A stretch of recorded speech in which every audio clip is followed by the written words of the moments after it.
Drake প্যাসেজের দিকে যাত্রা শুরু করার সময় একে একে বিভিন্ন অদ্ভুত ঘটনা ঘটে।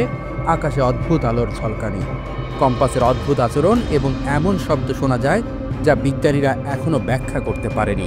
অনেক নাবিক এবং অভিযাত্রী এখানে এমন কিছু ঘটনা দেখেছেন যা তাদের বিশ্বাস করতে বাধ্য করেছে যে এই জায়গাটি কেবল একটি কঠিন সমুদ্র পথ নয়, বরং একটি রহস্যময় স্থান। বিশ্বের সবচেয়ে বিপজ্জনক এবং রহস্যময় সমুদ্র পথ কোনটি, যেখানে প্রতিদিন হাজার হাজার জাহাজ পাড়ি দেয়, কিন্তু কিছু জাহাজ সেখানে যাওয়ার সাহসও পায় না? আজ আমরা কথা বলবো সেই ভয়ঙ্কর সমুদ্র পথের কথা, যার নাম শুনলেই নাবিকগণের প্রাণ শিউরে ওঠে। ড্রেক প্যাসেজ একটি ভয়ঙ্কর সমুদ্র পথ যা দক্ষিণ আমেরিকার কেপ হর্ন থেকে অ্যান্টার্কটিকা পর্যন্ত বিস্তৃত। এটি বিশ্বের অন্যতম বিপজ্জনক সমুদ্র পথ। বিপজ্জনক আবহাওয়ার কারণে সেখান থেকে অনেকগুলো জাহাজ কখনো ফেরত আসেনি। কিন্তু কেন আছে এই ড্রেক প্যাসেজে?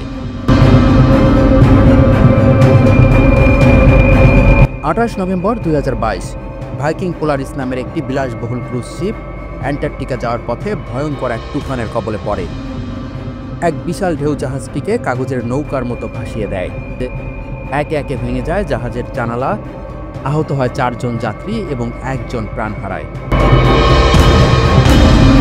এখানেই শেষ না, ড্রেক প্যাসেজের মর্মান্তিকতা এর চেয়েও অনেক বেশি গভীর। এই ভয়ঙ্কর পথ একবার পাড়ি দেওয়া মানে যে কোনো মুহূর্তে আপনি জীবনের সবচেয়ে বড় বিপদে পড়তে পারেন। এটি এমন এক জায়গা যেখানে 3টি মহাসাগর, প্যাসিফিক, আটলান্টিক এবং সাউথ সি একত্রিত হয়, যে কারণে সেখানে স্রোত এবং ঢেউয়ের গতি অনেক দ্রুত। 1 সেকেন্ডে প্রায় 15 কোটি কিউবিক মিটার পানি এখান থেকে চলে যায়, যা পৃথিবীর সবচেয়ে বড় নদী অ্যামাজনের পানির পরিমাণের থেকেও 600 গুণ বেশি। এমন পরিস্থিতিতে কখনো কখনো সমুদ্র এমন শান্ত থাকে যে একে ড্রেক লেক বলা হয়, কিন্তু যে মুহূর্তে ঢেউগুলি আছড়ে পড়ে তখন তা হয়ে যায় ড্রেক শেক, ভয়াবহ, তীব্র আর প্রাণঘাতী। আরও চমকপ্রদ তথ্য হলো এখানে গড় তাপমাত্রা থাকে -6 ডিগ্রি সেলসিয়াস। এত ঠান্ডা পানিতে কোনো অ্যান্টার্কটিক জীবজন্তু ছাড়া অন্য কিছু থাকতে পারে? এই ভয়ঙ্কর পথের পেছনে ইতিহাসও লুকিয়ে আছে। ড্রেক প্যাসেজের নামকরণ হয়েছিল বিখ্যাত জলদস্যু ফ্রান্সিস ড্রেকের নামে, যদিও তিনি কখনো এই পথ পাড়ি দেননি।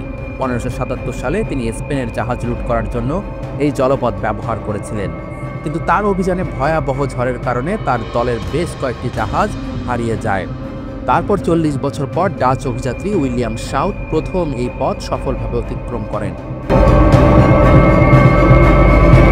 ড্রেক প্যাসেজের বিশেষত্ব শুধু এর ভয়াবহ ঢেউ আর তুফানেই সীমাবদ্ধ নয়, এখানকার পরিবেশ এক আশ্চর্য।